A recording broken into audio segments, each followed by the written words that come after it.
Hi, we're Fiverr, a global marketplace of freelancers offering thousands of services. Graphic design, video editing, website development, you name it, there's a freelancer ready to make it happen. Search for the service needed, budget, timeline, and get a list of freelancers with ratings and reviews.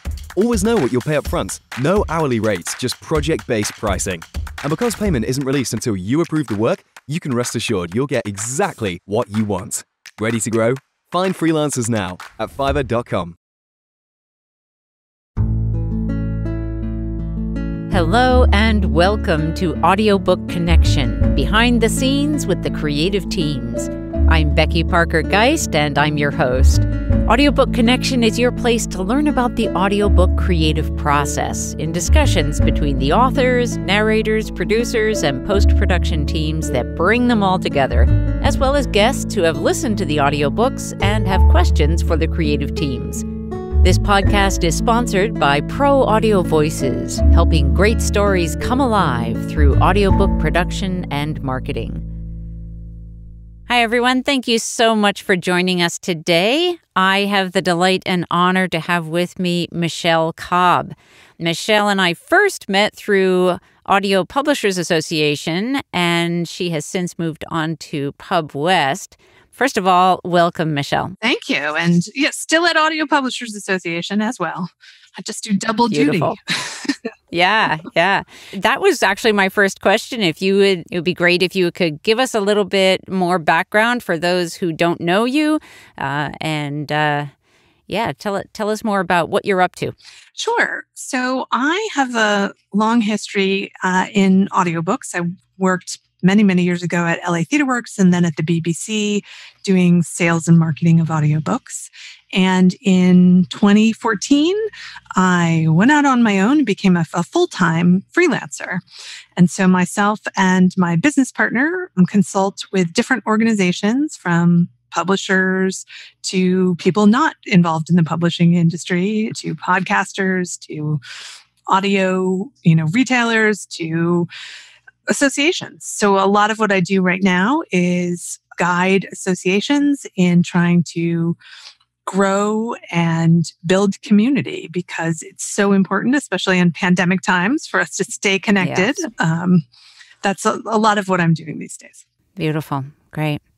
I know that you've shared that you have spent a fair amount of time talking with librarians and kind of in the library world.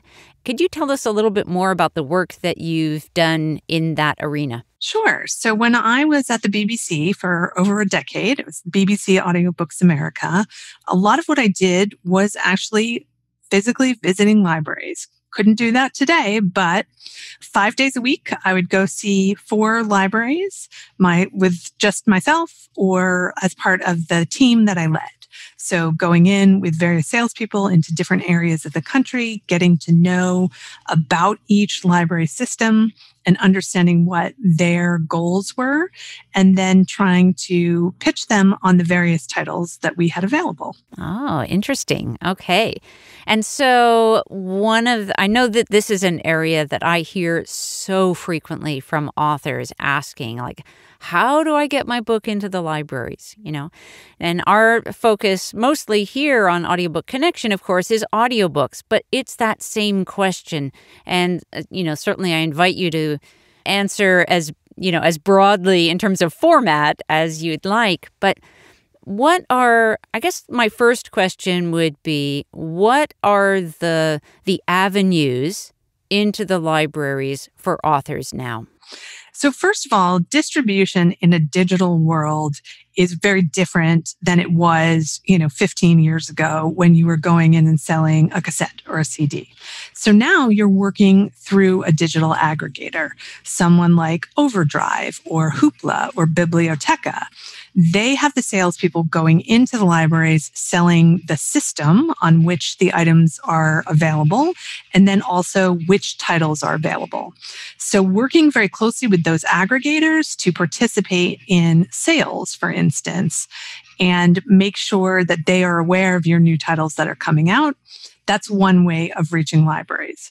Now, for the most part, if you're an independent author, you're going to be working through like an ACX or a Findaway Voices or a Big Happy Family or an Authors Republic. So the first question to ask is, if you want your titles in libraries, does your distributor reach that market? And, I grew up in public libraries. I'm a big proponent of public libraries. So I always thought about my own titles, and for the publishers that I work for, it's important to be in the library. So if you want your titles available in the library, using a vendor that gets to those library vendors is important. Now, that puts you a layer apart from the library vendor themselves. So you are relying on your aggregator to tell you, is there a sales opportunity? Can I do a price drop? Can I, participate in the June is Audiobook Month sale? That always seems to happen because June is Audiobook Month. So it's maintaining those relationships with your aggregator if possible. But also, there was a really fantastic session at PubWest's virtual conference this February, where a librarian from the Santa Monica Public Library, Patty Wong, talked about how this is a really interesting time for small publishers, because in a digital world, when you go to ALA conference, your footprint is exactly the same as Penguin Random House. Your booth is the same in a digital world. Right. So now's the opportunity, if you are a smaller publisher, to be taking that moment to get your products introduced at the library conferences. Now, not everyone can afford that, and not everyone's going to take a whole booth, but there's also an opportunity to make sure that you are spending time in your local communities getting to know your librarians. Pandemic times make this a little bit difficult because you can't just go into the library and say, hey, who's your collection development librarian? I'd like to, let them know about my product, or I'd like to offer me giving a talk about my expert topic. And I do that as a volunteer thing for the library. So I'm giving you content and you can hopefully purchase my book. So developing the relationships with local librarians is a really great way to start, especially if you're an independent author. So you might not be at the level of buying a digital booth anywhere, but certainly taking some time to go in to the, even if it's 5 or 6 libraries around you, getting to know what those libraries are looking for, encouraging them to purchase your product, but also providing something to them. Right. Now, does the impact go at all beyond those libraries, like getting into those libraries? Would that have any impact on getting them beyond that? What has the most impact to getting beyond that face-to-face moment is obviously participating in a sale through an aggregator or getting a review. Those are very important to librarians. They have lots of titles that they're looking at. So if you can get your title reviewed in a journal, Kirkus, Publishers Weekly, Library Journal, Book List, for if you're in audiobooks, AudioFile, having that title reviewed puts that in front of a lot of different librarians' faces, and they are not going to be able to read or listen to every title that is published. So that's a really important piece of getting noticed. Great. I want to come back to the thing about the relationship with the aggregator. So assuming that we are submitting through a digital distributor that is putting these titles into those, into Overdrive and Hoopla and Biblioteca, or what do you recommend if there is a step beyond that? How do we develop a relationship with those companies and start to ask those questions or provide value? So a lot of times, if you look inside like the dashboard of some of the aggregators, they will have sales opportunities. That's, I think, really important. Like I know if you go into Find Away Voices, they will say, hey, you can participate in the sale sometimes. So really looking there. It is difficult if you only have one title, right? Because those companies are dealing with hundreds of people that only have one title. So if you're an independent author on your own, it's going to be hard to develop a relationship with your aggregator and then also develop a relationship with the library vendor. Taking that first step of looking at local libraries and trying to get reviewed, that's going to help you get notice. And, if you've got a lot of independent authors together supporting each other, maybe you have email list that is a bunch of independent authors, and they each put libraries on there that they've gotten in touch with and have given permission, to be on that mailing list. There's all sorts of things that you can do there. Okay, great. And then is there a way for authors, let's say you've got a following, right? And parts of your following really want to access your audiobook through the libraries. Is there a way that authors can encourage their followers to help in the process? Definitely. Really, it's just saying to your followers, ask for the book at the library, because oftentimes libraries will acquire something that a patron has asked for.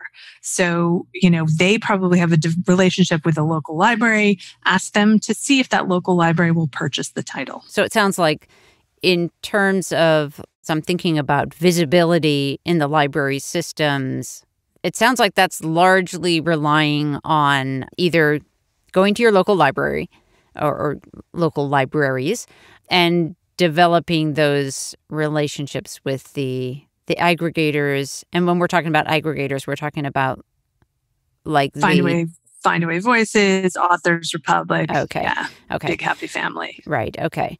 Because is there a level at which we should be reaching out to places like Overdrive? Or is that not really feasible? So Overdrive, again, can't have 200 independent authors all coming at them. That's why they're using a place like Findaway. There are certain other things that you can do to develop some of these relationships on your own. Looking at a company like Publisher Spotlight. They take a bunch of different publishers into a library conference and put the titles out. So I still, to this day, work with LA TheaterWorks. They're very small, nonprofit. And so I can't afford a booth at ALA, but I want to get my product in front of librarians. So I go to Publisher Spotlight, I give them a little bit of product. They charge me a piece of what it would cost for the whole booth. Right.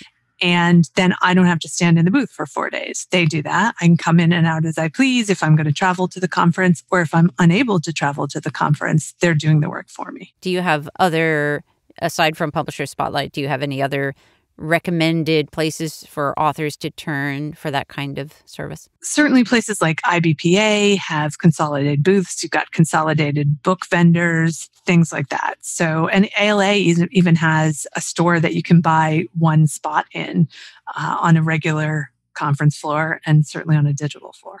Great. So talk to us a little bit about the pricing and kind of the royalty systems. How do those function for audiobooks? So it's two different things. When you're talking about pricing, every individual, every publisher is slightly different. In the library market, you are likely to find an upcharge on an ebook or an audiobook because they're recognizing that that is going to go to more than one person. But that's not standard across the board. Every company is making their own decision as to what they're going to do. Mm-hmm. When you're talking about business models, in libraries, you've got different options. So the standard option that was really how the library market started with digital audio is what's called one book, one user. So you as the library buy the audiobook, and let's just use easy numbers. You pay $10 for that book, and then you can circulate it. It's yours to keep, but only one person can take it out at a time. So if you're a library patron and you take it out, the next person has to wait in line. Right. Makes sense. That's why it's called one book, one user. Right. A number of years ago, Hoopla actually premiered another type of model, and this is called the Pay-per-Circ Model. So in the Pay-per-Circ Model, it's available in the collection. The library has chosen to make it available. And then you and me and my sister and my cousin and my daughter and my husband can all take it out at the same time. Now, the cost that the library pays for that is significantly less than on the one book, one user model, but you can quickly reach the same amount of money if multiple people are taking it out all at once. Now, the danger with that model for the library is that they have a limited budget. So they may do things like meter it or, stop allowing circulations for a piece of, the month, things like that. And that model has been very popular. And in fact, Overdrive has adopted that model as well. And you see it with a number of different library vendors now. Interesting. Yeah. Let's pause for a moment. We'll be right back. There is nothing like a great book to transport you to new worlds. Here at Pro Audio Voices, we love working on projects that transport the listener. We pay attention to the details, like making sure we have actors that can clearly differentiate the character voices, making for a great listening experience. If you have a book that you would like to get into audio, and you're looking for a team with a personalized approach, Pro Audio Voices might be just the right fit. Come visit us at proaudiovoices.com. So do users, usually the people who are taking it out, do they usually have any fee charged to them? No, when it's coming out of a public library, that's coming out of their tax dollars. So they're not paying at the library. Okay. Although in the old days of cassettes and CDs, when they had the big boxes to encourage you not to lose it, I would often see like a $1 circulation fee put on that. So it went away with 20 audio or 20 CDs, and hopefully it comes back with 20 CDs. Right. And, I still have people who ask me about getting CD sets into libraries. Is that still happening? It is. I think, it's interesting because the CD is not the dominant format by any stretch of the imagination. However, in America, we often keep cars for a very long time, and CD players were still pretty standard in cars, even a couple years ago. So before the pandemic, I did a lot of travel and I would rent a car and I would always bring a CD because I want to use my cell phone to do the, Google Maps, finding my way around. And I didn't want my book to be interrupted. So I'd bring a CD and, sometimes I'd have to pick a different car at the lot. They didn't have a CD player, but that was very rare. So CDs have still been doing a business in the US, tends to be with online retailers or with libraries. Yeah. Now, pandemic hits, libraries are not open for business except digitally. So that's shifting some of the potential revenue and circulations away from the CD and more towards digital. A lot of people woke up and realized, there are free digital materials at my library. Perhaps I should take advantage of those. Right. Yeah. It's forced a lot of changes, hasn't it? In so many ways. I think in some good ones and as well. Yeah. We'll see what lasts when, the world opens up again. Right. What would you say are if we have listeners who do have, some budget to attend library conferences, would you like to name the top ones so that they can, pay attention to those? Sure. The American Library Association conference every year in June. That's a very good one. It's big and it has a wide range of libraries. So if you are more towards a school library audience or more towards a university library audience, there's enough librarians there that you're really going to probably find someone who's interested in your product. My personal favorite is the Public Library Association conference. That's every other year, usually in February or March. And that's a bit smaller, but it's more focused on those public libraries. So, you're not getting so many academic or special libraries. You're getting people who are buying for systems and for individual libraries that are looking for less niche product and more, pure book product. Mm-hmm. What would you say, are you seeing that audiobooks in the mix is really as full a presence, or is it? Yeah. I would say definitely. Before ebooks were a big thing, right? Yeah. Audiobooks were already digital. They were already available through Overdrive. For years I'd go to Overdrive Digipalooza conference and there was a lot of focus on the audio product. And I do think that we all are doing so much these days with our eyes in terms of computers and smartphones that people are looking for a break. So audio itself as an industry has seen 8 years of double-digit growth. And a good piece of that is because people are listening and taking products out of the library.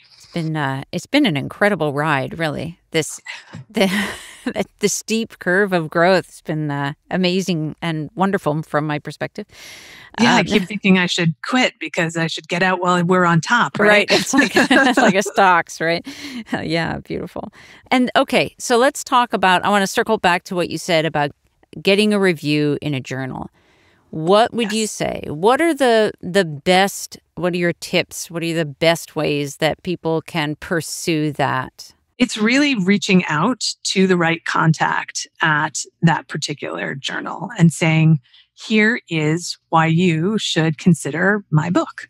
Doing it respectfully, not bombarding anyone, but giving a really good sales pitch as to why your book should be listened to, or in the case of an ebook, read with your eyes. Yes.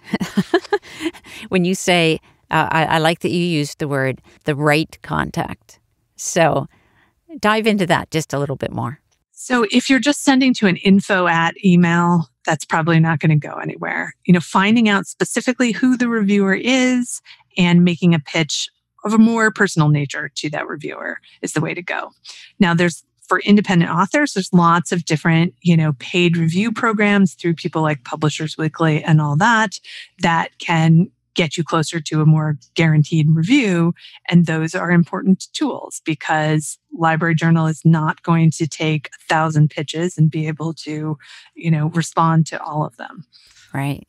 So it's interesting because I'm thinking about how, so often I think in the Independent Publisher Association, in that world, that we're often thinking that, okay, reviews are great, but we're mostly thinking about how they will impact individual purchasers, individual customers.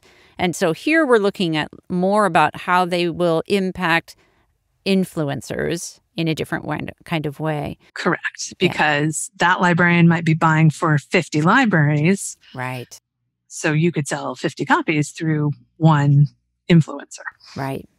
So that sounds like a very worthy investment. It is.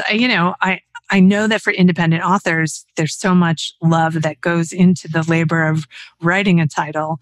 And the unfortunate thing for you is once you've written the title, your work is not nearly done. That's right. Because it is, marketing yourself and finding ways to utilize your existing network to help you get the word out. Yeah. Let's go even just a little further down that rabbit hole of getting the review, finding the right contact. What would that research look like that would be that an author would do to try and figure out who is the right person? Where are they looking? What are they looking for? They're generally not hiding. So, most websites or mastheads within the printed magazine will tell you who the book reviews editor is or the audiobooks editor. So they're not trying to make it mysterious. Yeah. Okay. And then, assuming most authors will have all three formats of their book. And yes. So if someone is, let's say they're focused maybe they're not focused on any particular format necessarily, but there's somebody who's going to review audiobooks and someone who's going to review books in their genre. Do they approach both of them? Yes. Okay, great. If you've got all formats, exploit it. Yeah. Anything that you would add? We've covered a lot of territory in a really short amount of time. The only other thing that I am thinking about that we maybe haven't quite gone down that path so much is when we talked about pricing or how that works. If we were to look at it from the royalty side of things. So let's say if we're in this model that was developed by Hoopla, that where they're renting essentially out to their people and they're having to pay royalties for each of those rentals. Can you tell us anything more about that model from the royalty side of things? Yeah, I wouldn't really consider that a royalty model so much. That's a revenue model, right? So they sell a product and they are splitting that revenue with you, or in most cases with you via an aggregator, right? Mm-hmm. So you don't know what the deal is, like Findaway's deal and Big Happy Families deal and Authors Republic's deal. Each of those deals with Overdrive might be slightly different. Right. Okay. Mm-hmm. But all you know is that you're getting your percentage of the money that is coming through the door. Yeah. Great. All right. So now I'm just going to ask you a very general question, and that is, do you have any other recommendations, tips, things that our listeners may want to know as the authors of books that are now also in audio? Yes. Well, a couple of things. First of all, good job for getting it in audio, because making your intellectual property as widely available as possible is generally a good plan. You know, there's maybe 17% of people who don't read with their eyes, but who only read with their ears. So now you have a chance to reach those people as well. To me, whenever you're bringing out a book, whether you're a publisher or an independent author, you really have to think about how are you using your network to spread the word. So everything from, if you have an audio and you've got some codes, mindfully giving those codes to people who will review, as opposed to just sending them out willy-nilly, you're much more likely to get the result that you're looking for, which is actually a review. So as you go into publishing your title, regardless of format, have a plan and make sure that you are using all the tools at your disposal. And that is a lot of mining that network, letting people know and letting them help you get the word out. You're one person, but you probably know 20 people. Yeah. Yeah. Let me ask one last question on reviews, since you brought it up again. And that is, you know, so many authors are focused on getting reviews on Amazon. Right. Because that's consumer review. That's right. different. Yeah. Right. So the question is, do those reviews help at all in terms of getting into library systems? It's not likely that they will, because the librarians are not looking at that as a source. They're looking again at, you know, AudioFile, book list, library journal, those types of professional reviews, really, where people are not just, you know, buying a product. You can rate a vacuum on Amazon. You can also rate an audiobook on Amazon. We all have an opinion. Whereas a journal is generally paying someone to mindfully read with their eyes or their ears the product, to write about the product, and then it goes through a process of being edited to make sure that even the writing in what is generally not that long a review is good. So it's a lot of time and effort put into something, but the potential eyes and ears are much larger. Yeah, yeah. Do you know about how many reviews are done by Audiophile magazine these days in a given month? Yeah, it's about 200 reviews a month, about 50 reviews a week, 2,500 reviews a year. Oh, that is awesome. Yeah. You know those stats really well. It's true. I am the publisher of AudioFile magazine, so I should know these things. Okay, great. So any other tips about actually getting reviewed through Audiophile? It's the same tip. So you send an email to, in this case, editor@audiophilemagazine.com. If you have it up and available on Audible, all you have to do is send a link. If it's before publication, that's always helpful. And then you send a link to like a Dropbox or you send it, any of those things. Yeah. And, a short, meaningful message about why your title should be looked at is important. Michele, I want to thank you so much. I know you are a very busy person. I really, really appreciate you taking this time with us. So thank you. Thank you. My pleasure. And, all those authors out there, keep writing. Beautiful. All right. Again, thank you for joining us. This has been a conversation with Michele Cobb, audio and digital publishing consultant, also with Audio Publishers Association, Audiophile Magazine, as well as PubWest. Thank you. I also want to let everyone know that Michele will be presenting to Bay Area Independent Publishers Association on October 2nd, 2021, and we would love to have you join us for that. All the meetings are available via Zoom meeting, so no matter where you are in the world, you can certainly check that out. You can find more information at BAIPA.org. That is BAIPA, Bay Area Independent Publishers Association. Again, thanks so much for joining us today. Thanks for joining us for Audiobook Connection, behind the scenes with the creative teams. Please take a moment to subscribe at audiobookconnection.com. The podcast is sponsored by Pro Audio Voices, helping great stories come alive through audiobook production and marketing. Learn more at proaudiovoices.com. Again, thanks for being with us, and please join us next week.